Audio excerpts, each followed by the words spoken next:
Abooluganda Mukama yeebazibwe amannya Bulamu Vicky Nabukeera tuli ku programu egamba Oh Lord make me a unique person oba gye tuyita unique person oba wamunye gyentera okuweerezaayo ku marriage talk. Omuntu ekibuzo kiri nti omuntu akkirizibwa okugenda n'omwagalwawe gw'abadde naye mu relationship ne batandika okubeera awamu nti senga Vicky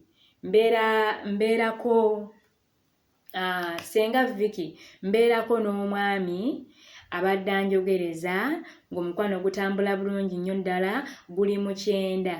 Omwami oyo nzikirizibwa okubeera nga ngenda naye nga tetunnakola mbaga nakwanjula. Omwami oyo tokkirizibwa kugenda naye. Lwaki? Bayibuli egamba nti okufumbirigana kwa kitiibwa n'ekitanda ekirongoofu. Kati mwe mugendagenda mu bufumbo nga tebuliimu Katonda. Kituufu omukwano weeguli naye ate Katonda batakiriimu. Mukama yeebazibwe. Agamba mu Abebbulaniya oba Hebrews 13 olunyiriri olwokuna lugamba lutya? Okufumbirigana kwa kitiibwa eri bonna n'ekitanda ekirongoofu kubanga abakaba n'abenzi Katonda alibasalira omusango. Kitegeeza osobola okuba nga oli mulokole wadde oli mulokole naye ogenze n'omugaalo ba booyi n'ogamba omukwano wedde ffe abiri tweyagala abiri mweyagala naye ate gwe tokyekulembera. Tukulembera omwoyo wa Katonda. Bayibuli akulembera omwoyo wa Katonda baana ba Katonda. Omwana wa Katonda agondera ekigambo kya Katonda. Kati Katonda atugamba atya? Bakulembera omwoyo nti okufumbirigana kwa kitiibwa kwekuliwa nti nga mugenzeeko mu bazadde gye bazaala omukyalo oyo ne mwemanya ate bwe mumala ne mugenda mu kyaki. Wabula waliwo abantu abajja nga talina bulungi ssente. Buli w'oyagala okukola obutuukirivu bwa Katonda banaye Katonda ateekawo obugabirizi. Si ffe beegabirira naye Katonda atugabirira. Gwe bw'osala ogamba ngenda kukola butuukirivu Katonda abeerawo okuyamba. Meaning omukyalo ono gw'oyogereza yalina okubeera nga akusookayo eri abazadde be n'abagonza emitima ne mufuna engeri gye mukikolamu nga kitono ate nga mutuukiriza n'ekya Katonda.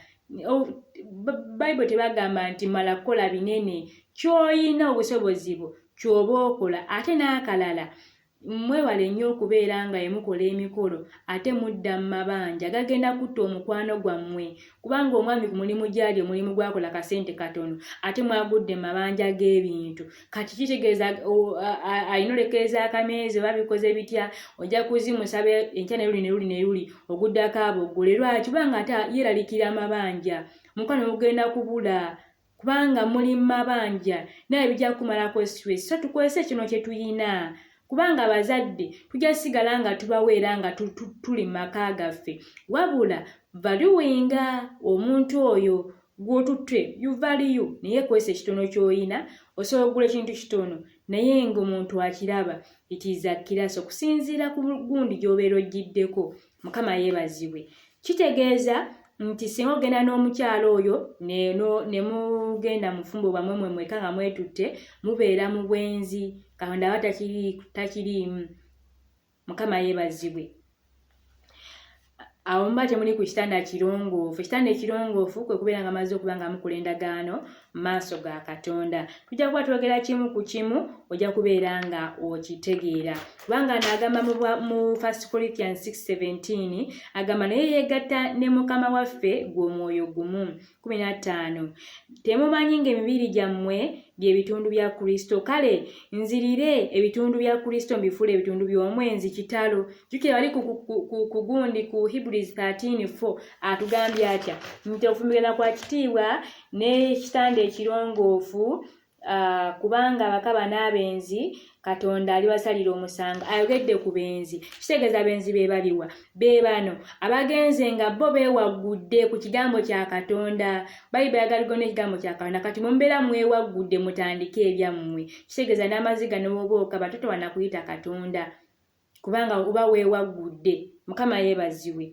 Byanjawulo omuntu alokose ng'alina omwami we nga babadde bafumbo balina abaana byanjawulo naawe ategedde amazima ne weetwalayo byanjawulo. Mukama yeebazibwe. Kitegeeza agambye nti kale nzira ebitundu by'omwenzi kale nzira ebitundu bya Kristo mbifuule ebitundu by'omwenzi, awo obeera mwenzi kubanga oba oyenze ku muntu, oba oyenze kitanda si kirongoofu. Oba temumanyi ng'eyegatta n'omwenzi gwe mubiri gumu obanga amuyenzeeko, kiringa omusajja omufumbo ate n'ayagala ggaala omulala, aba mwenzi. Mukama yeebazibwe. Kitegeeza mwena mbeera mufuuse mwenzi. Oba temumanyi ng'eyegatta n'omwenzi gwe mubiri gumu, kubanga ayogera nti bombiri banaabeeranga omubiri gumu.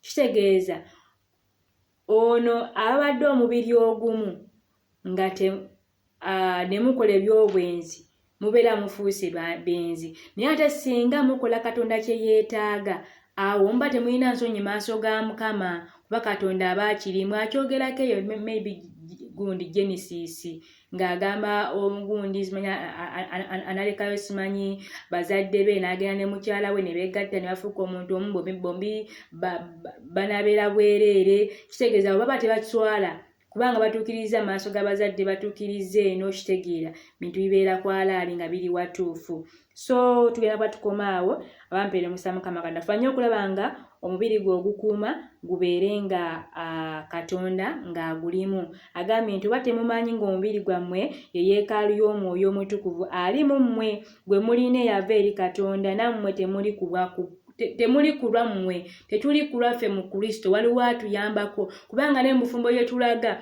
bannanga otuuka obukodyo n'obukola, n'ojjayo kano n'ojjayo kali, n'oteekamu obuvaazi, abamu mugendako ne mufa kombu, paka neetuuka neggwaako agimanyidde, ate n'ogezaamu eriiso naye natuuka n'alimanyiira, ne Simayiro n'azimanyiira. Kati onookikola otya? Kubanga Omwoyo Omutukuvu omulese wabweru agenda okuyambako buli kimu abenga akifuula ng'ekijja buli kiseera.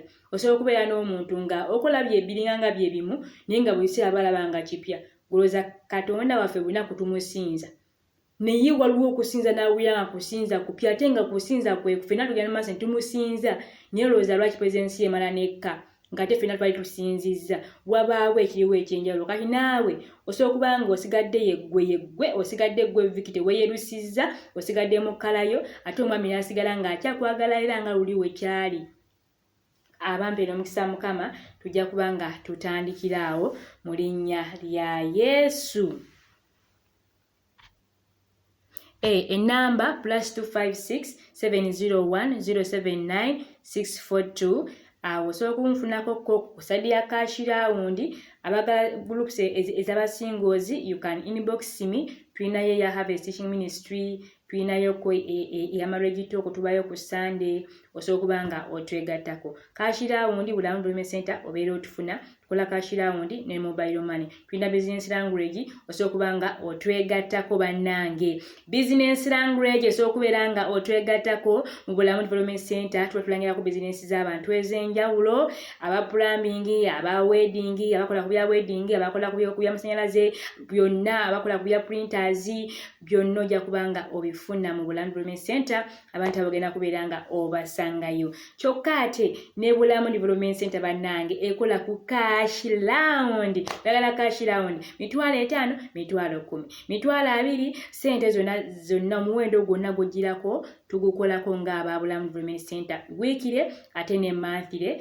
byonna tubanga tubikolako. Just $2,000 registration n'ab'ettaano n'ab'omutwalo nja kuba mbikunnyonnyola nga ozze. Tulina ne mobile money abali ku kyeyo ng'onoonya nyinza kukozesa na sinikira ssente eri bazadde bange. Osobola okuba nga otukozesa nitusinika ssente ku mobile money nga tukozesa mobile money ne situuka ku bantu bammwe. Just mpa kukola ensonga akayido kawedde okusigaddeko 3%. Just kuwaguza okitegeera. Bye bye.